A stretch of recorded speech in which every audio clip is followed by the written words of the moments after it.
Well, kia ora, my fellow classmates, back again for another series of Where Are They Now? Where Are They in the World for this episode. Now, this is episode number 17. Thanks, guys, for all your comments and feedback. We've really got the ball rolling now and look forward to plenty more contacts and videos coming up soon.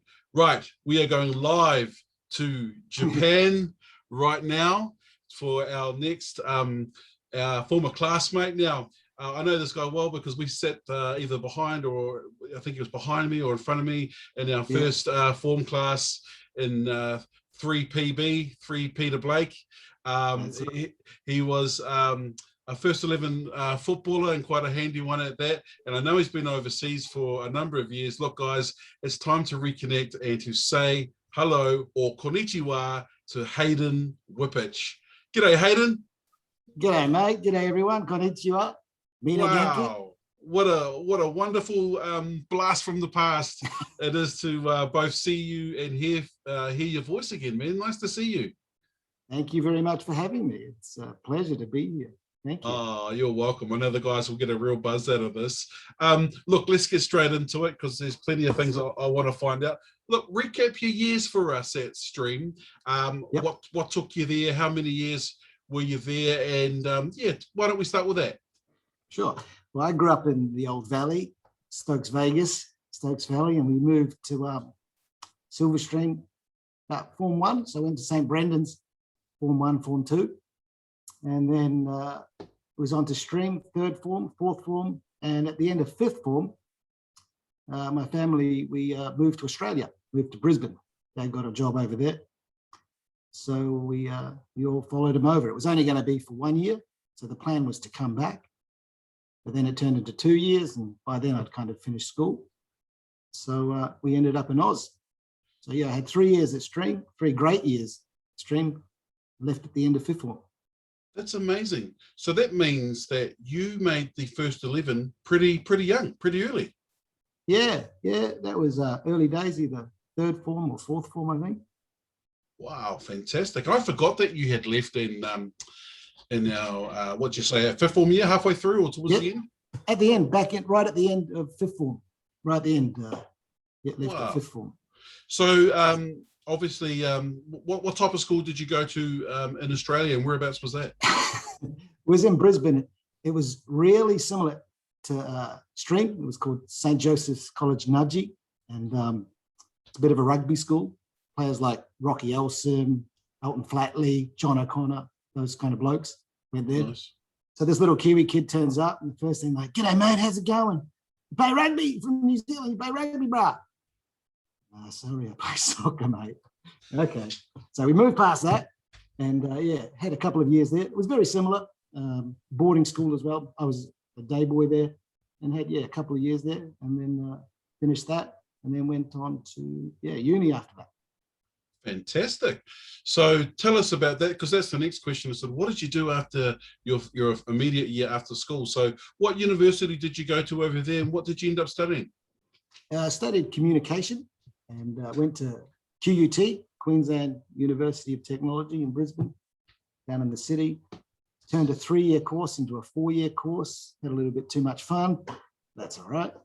And did communication, wanted to be, well, to be honest, I didn't really know, but I thought journalism or advertising or something like that. Like the idea of maybe working in media. And finished that and got a job out of school, well, not school, last year of uni, working for a management consultancy, sort of going around to government departments and doing benchmarking and all sorts of corporate-y, consultant stuff. And I was pretty young and I did that for a couple of years and then I realized it wasn't really what I was into. So I ended up starting a little company. When I'd been at uni as a part-time job, I was like a clown going out to kids' parties and stuff, dressing up as Batman. And are you for real? Straight up and down, cowboy. I hope there's no one worried about copyright or anything, but yeah, we did that. And I really had this connection with kids in a good way. And it was lots of fun. So after doing the consultancy, I don't know if you've ever been in a job and it pays well and everything's good and you got a nice tie and suit and everything, but it's just not pushing all the buttons or ticking all the boxes. And I really enjoyed working with kids. So I started a company with one of the other girls who worked there. We started our own kids entertainment company. So back in the day, before they had kids parties and jumping castles and face painting and all that, balloon modeling, and we started a little company in Brisbane and did that for about 4 or 5 years. And got Mate, kind of, are you saying you're the Wiggle that never was? yeah, that's the one. I should have been the All Black Wiggle, but Richie took that the other day. Jeepers, that's sensational. I know, I loved it. We started doing that, and then we sold that business. And then sort of, I'm sure you're the same. You have your ups and your downs. And then I've got a bit of a loose end. Sort of finished playing football and sold the business and wasn't really sure what I wanted to do, and maybe spent too many hours at the pub or at the beach. Or at the start, it was, working out what you want to do next. And then kind of ended up in a job, sort of not particularly happy. And then someone came to me and said, look, I've just got back from Japan. Would you want to come over for a year? Just clear your head, straighten things out. I thought, yeah, that'd be good. I'll go for a year, sort of straighten up a bit. Went and did that. And 20 years later, here I am, talking to Huge. And tell us exactly, where are you? Exactly where are you in Japan and where are you right now? Nice segue. Right now, I'm in my classroom in Okayama, Japan. It's kind of in between Osaka and Hiroshima, in the western part of Japan. But probably, I don't know, 2 million people. And it's a pretty small town by Japan's size. And I've been here for about 21 years. Incredible. Now, you were a great footballer, actually. You were a good footballer. I remember you very well playing there, and a few of our other boys joined you in that first 11 team later on. Mike Byrne, Haydn Byron. But did you play, did football take you, did you play any, what am I trying to say? Did you play for any senior football teams, or did you go any further? I did when I went to Australia. And in high school, I ended up playing, I joined a club over there and played a bit of 4X League, which is kind of the level below, used to be kind of the level below A-League. Played that for a little bit, was in the sort of junior teams. And cool. then the club, it was a professional club, and we had a contract, and I'd signed my first contract, and then the club went bust. So all the top players kind of left, and then a whole bunch of us young guys ended up playing first team, and we were just getting pumped every week. And sort of the shine wore off pretty quickly. And there was one weekend we were getting pumped, and I was playing right back, and there's just one pass, and it stuck with me, and I was just like, mate, what are you doing? And I was just standing there looking around, and people were booing, and you just thought, the dream's gone, the dream's gone. People are booing, that's a fair sign. That's a fair sign, you should give it away. So it was hard. That was bad. Who was your first 11 coach back at school? Did you have I can't remember. Can you? I can't remember. Yeah. I remember. Oh, maybe at some stage there was Andrew and Greg Smith. Their father was teaching it. Bruce McIntosh. What's it? Bengry? Yes. Damien Bengry, the TV teacher, and Bill McIntosh. Yep. And at one stage there was an exchange teacher from America. Okay. He was helping out as well. But I remember the old guys like Matty McLaughlin and Ian Cant and those guys kind of running the show. Yeah. Jeff Stewart's big brother. Yeah, they were great days. That was good fun. Good team. Tell us about your occupation. What do you do for a crust right now? Right now, I am a kindy teacher, basically. Fantastic.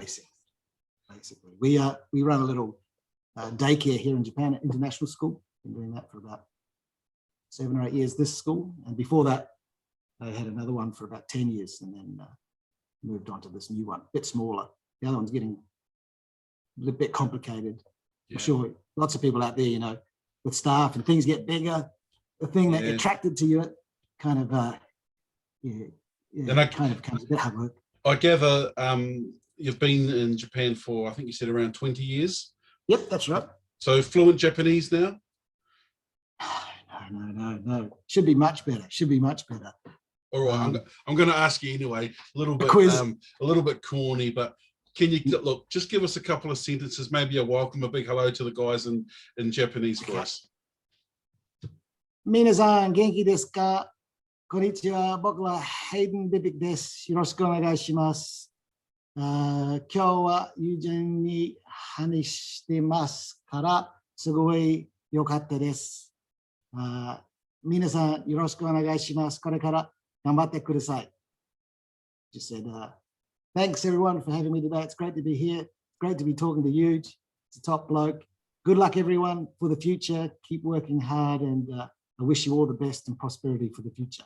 Wow. How wonderful is that? That's awesome, mate. Okay. Don't get anyone to translate. Don't get Yuki to translate it. Yeah. Okay. Look, big question. Yep. Do you have any particular memory, moment, time, something that happened, one thing that sticks out maybe at your time at Stream while you were there? Look, people are sort of struggling a bit because there were so many, but is there anything that sticks out for you? Yep. You remember when everyone had the footy jerseys, the ugly jerseys were like the thing. Around that time, people were getting into the NRL jerseys. And it was a big deal if you could get an NRL jersey that had like the sponsor on the front. I remember one young fellow coming up to my house. He's like, bro, can I borrow your Broncos jersey? I was like, sure, huge, no problem. And I remember walking home with him from school one day up Pinehaven Way to borrow the Brisbane Broncos jersey. And I lent it to you. And that was such a thrill to see it out there on the training paddock. And see you knocking about in it. Wow. The old powers. Actually, if you stay there for a second, I'm going to do something. You stay with me since you brought that up. Just stay there. Yeah. Let me see if I can do something here. Why are you doing that? Just stay there. Yeah. Stay there, buddy. Just moving around here for a bit. Because I think I've got a photo of that bloody jersey. Yeah. The old Powers one, the Broncos, won the old Alfie Langer. Yeah. I know the one. Oh, it's not going to come to me. The other thing I remember was turning up on the first day in third form, going into Father Blake's room on the corner down there, and someone saying, "Oh, this was the room they did the old cream egg commercial in," and then going outside and we had to put like padlocks on our lockers. And I remember thinking, how scary is this school that you got to put a padlock on your locker? Coming from Little St. Brendan's. Oh, that's classic. Oh, look, I can't find the photo, but I'm pretty sure I got it. We've got an under 15 photo, but man, you got a good memory. Well done. Okay, look, do you keep in touch with anyone at all from our year? No, the last contact was probably with you around, that sad time with Woodsy, but I think I had a bit of contact with you then, but apart from that, no, not really. I feel like, being a bit out of the loop. That's why it's so great. And thank you to you to be able to sort of reconnect with that part of your life, It's really special, really important. So really appreciate it. Oh, you're welcome. Everyone feels the same. It's so cool. Everyone I've spoken to, it's just we've hit the right note. It's the right time. Yep. Big time. And it doesn't matter what you've done at school, what you're doing now, what you've done. Yep. We've all been there, done it now. And I think it's time we can share a bit of each other's lives. Exactly. More importantly, just to say good day. I think that's the most important thing.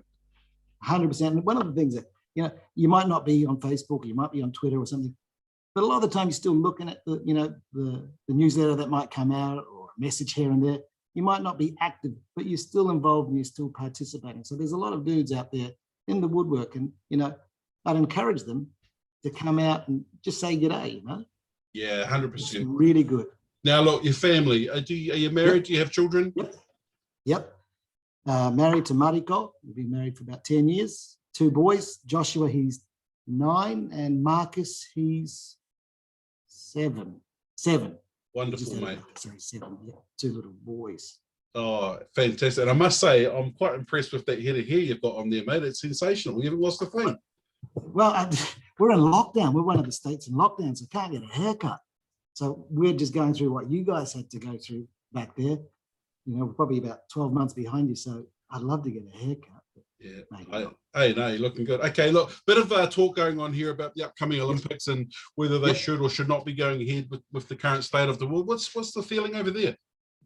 The feeling over here is not, just from the people I know and the word on the street, that people don't want it.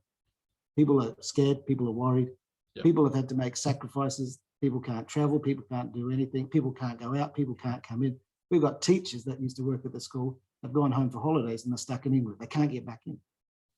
Yeah. But it's okay to bring the athletes. It's okay to bring the media. That's fine. No one's got a problem with them, but people have an issue about looking after the athletes, looking after the support crews, the teams, the media when they're here. Because the government is saying it's okay, but actually they're passing it along to the local governments and saying, well, you got to pick up the tab, guys. Yeah, absolutely. So people are scared. People are scared about passing it on. Japanese people are also worried about if anything goes wrong, maybe having a bad impression, making a bad impression on the world. We don't want to, lose face like that. So there's a general feeling that if we had a voice, if we had a choice, we wouldn't want to do it. But in saying that, if we're going to do it, well, let's do it and we'll get on with it. But there's a groundswell of not a lot of popular support. Fair call too. Fair call, I think. Well, my friend, that's about us wrapped up now. Thank you. Final word from yourself, and you sort of mentioned it, but please have another opportunity. All the guys are going to be watching this. We're growing more every day. Your final word to the rest of your guys out there that'll be watching this. Thank you. Thank you for making me who I am. We spent time together when we were young, impressionable, young men, looking to find out who we were, what we wanted to be, what we wanted to be seen as. So everyone has rubbed off a little bit on each other. We've taken things from everyone, and that's kind of piled up. And as you get older and you start to look at yourself, where you've come from, you see bits of other people. You maybe didn't recognize it at the time. You didn't appreciate it at the time. But now I'm really grateful for those 3 years and to have that connection with everyone. And I feel like I carry that, a bit of you, a bit of everyone with me. And for that, I'm forever grateful. So just thank you to everyone. And if anyone's in Japan, look us up and I'll hook you up. What a wonderful, thank you, brother. What a wonderful way to end our video. We, of course, call that mana, as you know, here. And I know the Japanese are very similar in their cultural way of things. But, mate, listen, on behalf of all of us, great to see you. Congratulations on everything that you're doing over there in Japan. And would love to keep in touch with you. Fellas, sure. Haydn Wypych. Thank you very much. Thanks, guys. Thanks, mate. Good luck at the dinner that's coming up. Get out there and support that. That'll be a goer. Awesome. Thanks, Haydn. Cheers.